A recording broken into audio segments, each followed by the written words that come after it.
شاب مصري سافر الامارات وهو عنده 22 سنة. كون نفسه في 3 4 سنين، نزل اتجوز. بعد ما اتجوز بكام شهر مراته حامل. راح الراجل مسافر تاني على الامارات.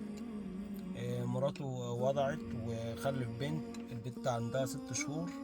ويشاء القدر الراجل ده ما يشوفش بنته، وعمل حادثة في الامارات ومات. تخيلوا كمية القهر وكمية وجع القلب اللي عند أمه واللي عند زوجته واللي عند بنته اللي لسه أصلا ما تعرفش أي حاجة للدنيا، لما تطلع تلاقي نفسها عندها أم بس ما عندهاش أب، وتعرف إن أبوها مات في الغربة في سبيل لقمة العيش.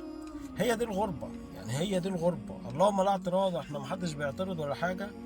بس عايز اقول لكم ان الدنيا، يعني الغربه مش فلوس. الغربه ما تحسبش الدرهم ب 14 والريال ب 14 والدولار ب 50. لا، مش هي دي الغربه. الغربه فعلا وجع قلب زي كده. الغربه فعلا ان انت لا قدر الله تروح وانت بعيد عن اهلك. ربنا يرجع كل مغترب لاهله سلما وغنما ان شاء الله.